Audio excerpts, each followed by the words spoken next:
तो आज की वीडियो में एग्जाम्पल 1.9 क्लास 12 केमिस्ट्री सॉल्यूशन से बच्चों हम लेकर आए हैं। एग्जाम्पल 1.9 बच्चों बेसिकली जो बेस्ड है वो हमारी थर्ड कोलिगेटिव प्रॉपर्टी पर बेस्ड है, जो हमारी है डिप्रेशन इन फ्रीजिंग पॉइंट।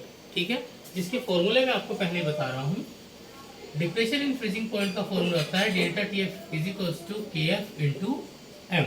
यहाँ पर बच्चों एम क्या है? मोलैलिटी है।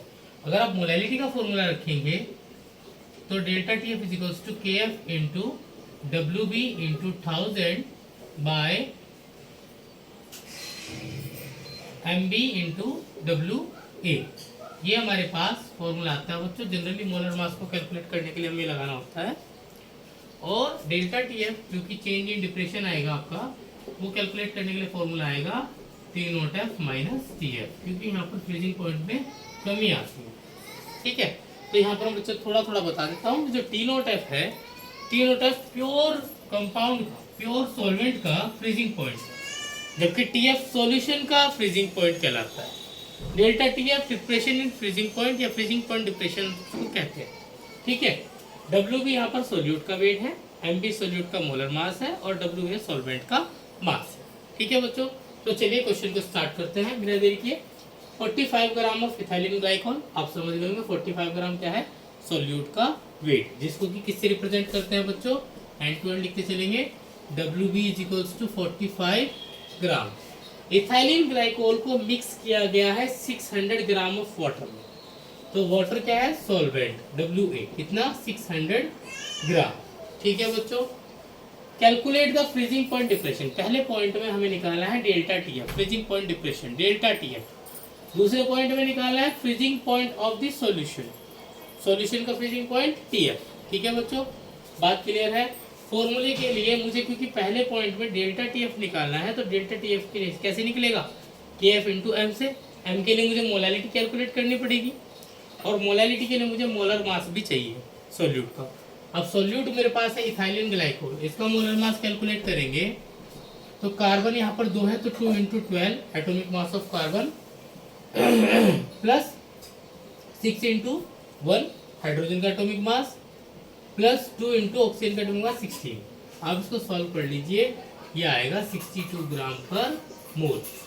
ठीक है, मेरे पास मोलर मास भी आ गया है। अब मैं डेल्टा टी एफ कैलकुलेट करने के लिए मुझे फर्स्ट पार्ट में फॉर्मूला लगाना होगा K F into W B into 1000 by M B into W A. Clear है? तो बच्चों यहाँ पर वैल्यू रखेंगे।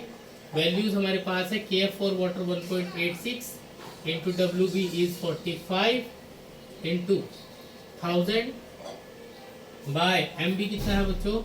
62 इंटू डब्ल्यू ए 600। ठीक है, यहाँ से अगर हम डेसिमल हटा दें तो यहाँ पर कितना आएगा? 100। अब 0 से 3 0 कैंसिल हो गई। ठीक है, यहाँ पर आएगा 6 10 जा 60 एंड 6 3 जा 18, 6 1 जा 6, इसका जस्ट डबल ये है 31 से 2 टाइम्स 62 कैंसिल हो जाएगा। अब आपके पास जो वैल्यू बची है वो बची है 45 बाय 2 इंटू 10। आप इसको सॉल्व करेंगे तो इसका हाफ कितना हो जाएगा? 22.5 बाय 10, यानी कि 2.25 केल्विन। तो मेरे पास जो डेल्टा टी एफ की वैल्यू आई है बच्चों, वो आई है 2.25 केल्विन। फर्स्ट पार्ट मेरा हो चुका है। Second part, the freezing point of the solution. यहाँ पर आपको इस फॉर्मूले से बच्चों टी एफ कैलकुलेट करना है। तो बी पार्ट को मैं यहाँ कर रहा हूँ, डेल्टा ये फॉर्मूला लगा देते हैं।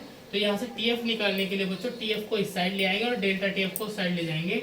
तो T F is equals to T naught F minus delta T F. तो टी एफ कितना आएगा? T F is equals to pure water का freezing point, T naught F pure water का फ्रीजिंग पॉइंट कितना होता है? 273.15 माइनस 2.25। ठीक है, केल्विन में आंसर आएगा, तो इसको माइनस कर लीजिए। यहाँ पर माइनस कर लेते हैं 273.15 एंड 2.25। तो 5 में से 5 जाएगा तो 0, इधर 11 में से 2 जाएगा तो 9, फिर यहाँ पर बचेगा 2 में से 2 गया 0 एंड 270। तो आंसर इज 270.90 केल्विन। तो ये तो बच्चा हमारे इसका आंसर। ठीक है, आज आप ये क्वेश्चन कर लीजिए, नेक्स्ट वीडियो में लेके आएंगे नेक्स्ट एग्जाम्पल। तब तक के लिए थैंक यू।